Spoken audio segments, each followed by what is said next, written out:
So OpenAI just paid hundreds of millions of dollars for a daily talk show. HubSpot, the software company, just bought a YouTube network. A company called Vanta is paying $274,000 a year to hire a head of storytelling. Notion has reformatted its marketing team into a storytelling organization. Now, one of these moves has anything to do with running a marketing campaign, but it has everything to do with running marketing. So let's talk about marketing campaigns and content marketing and how everything we've been doing in marketing the last 30 years, well, it's been a bit of a workaround, and what may be finally replacing it. Maybe it's another workaround, or maybe it's marketing in its final form. Stick around, won't you? Hello, everybody. Welcome back to Rose-Colored Glasses. I'm Robert Rose, marketing consultant and chief strategy advisor at the Content Marketing Institute, and I'm kicking off a 4-part series here on the end of campaign first marketing, or really maybe better said, a merger of all the things that we've been taught from content marketing, campaign-based marketing, everything we've been doing over the last 25 years. So marketing has been doing really the same kind of workaround for 3 decades, right? We've run campaigns because we didn't have an audience. Then about 15 years ago, content marketing showed up and offered a slightly better workaround to what it is we're doing.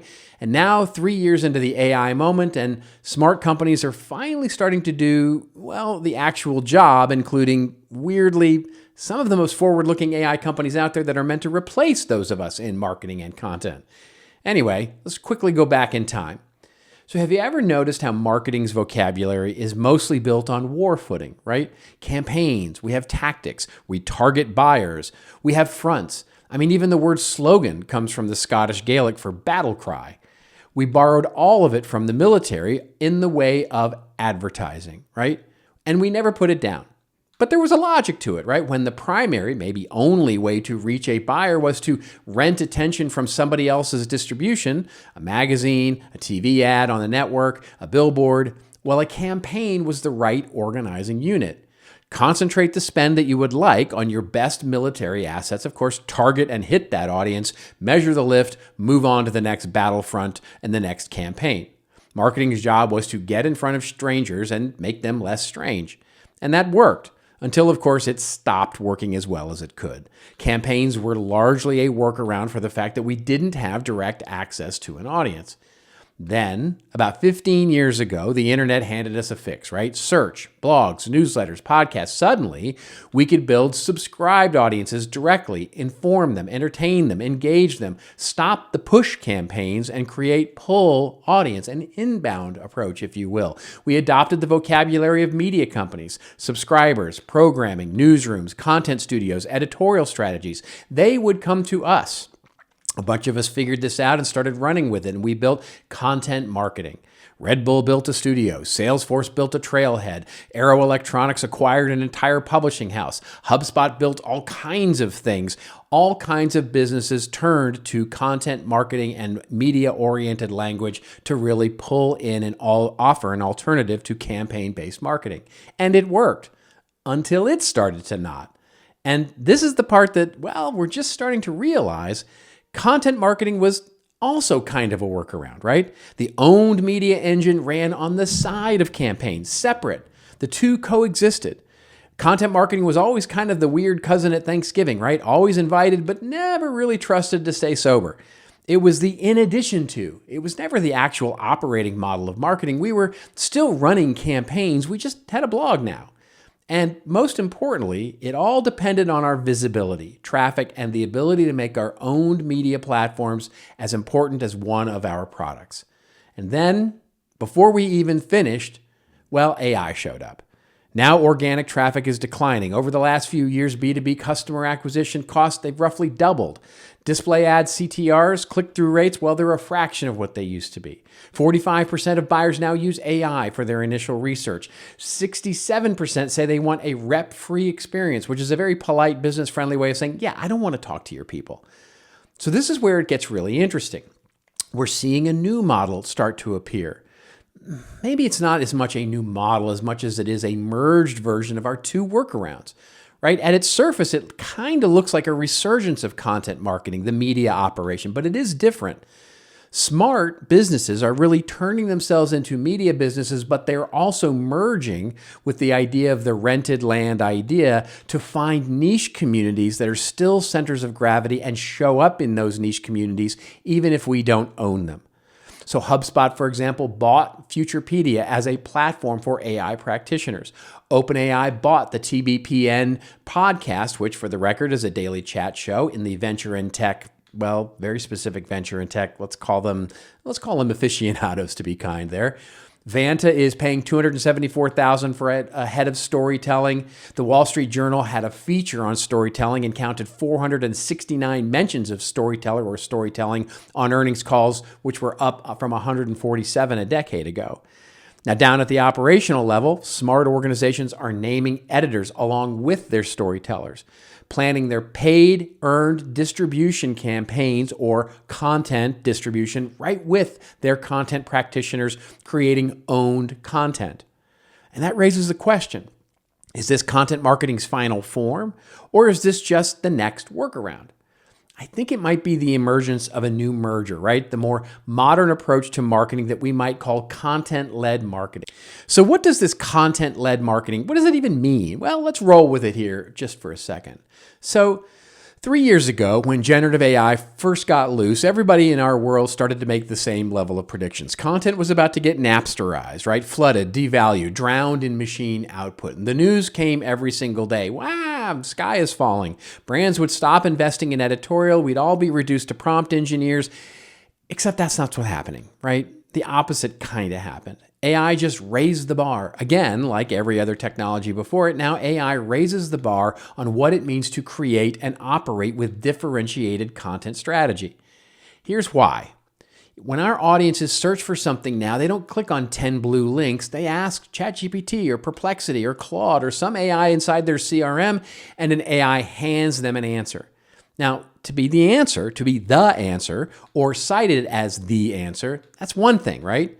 Your content has to be authoritative enough for the AI to want to cite you as the answer. But to be so interesting as to have somebody say, I want to know more about the brand or the person who is this cited answer, well, that's quite another thing. Or take it to YouTube.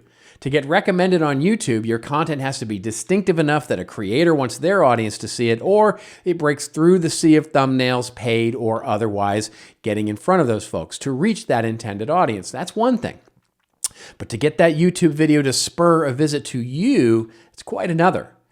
To get pasted into a Slack community by an actual human, your content has to be worth their reputation to be recommended. But to have that content be good enough to warrant further exploration to you, that's another.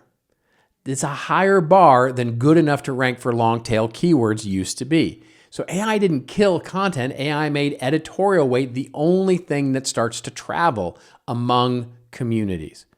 And here's the way I've started to think about it. So if you think of AI generated content like the McDonald's of content, there's a lot of it. It is cheap. It is available everywhere and nobody throws a dinner party with it. Well, this is why the AI companies, the ones who are supposedly disrupting all of this, they're buying media businesses. They are hiring storytellers. They're hiring editors. They're hiring search experts. OpenAI bought TBPN. HubSpot, which is arguably also an AI company at this point, bought Futurepedia.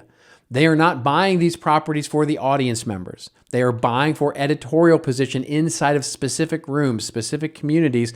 They are buying credibility that compounds over time.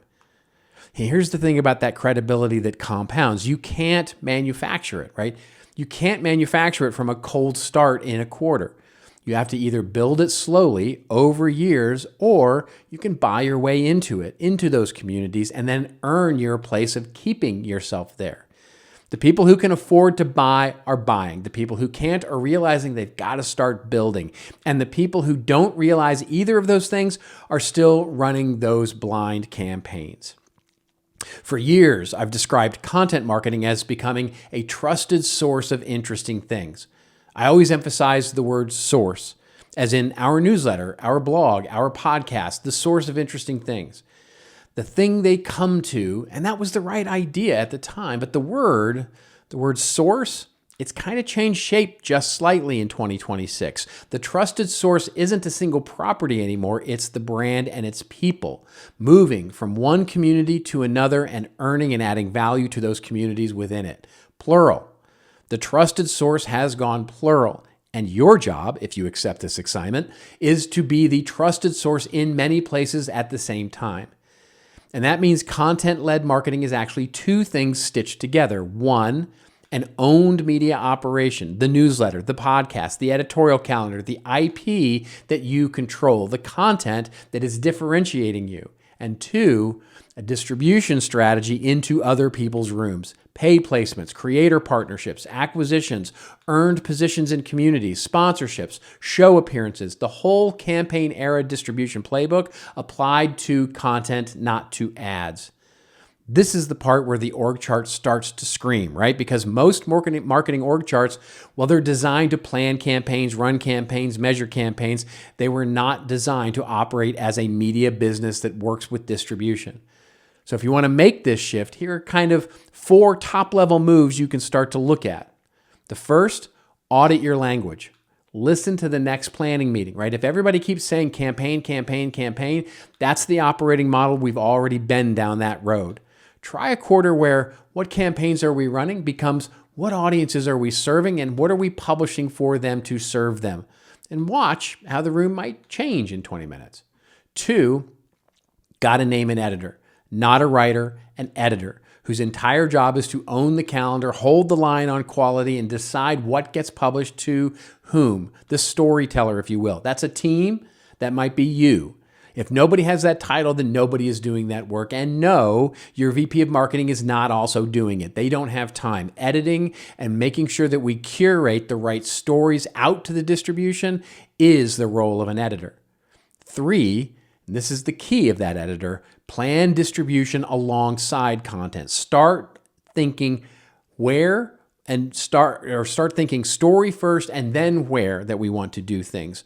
Stop letting demand gen request a gated white paper that leads to a campaign and we're trying to fill it with content. Stop letting PR demand a Wall Street Journal article and reverse engineering the content that will support it.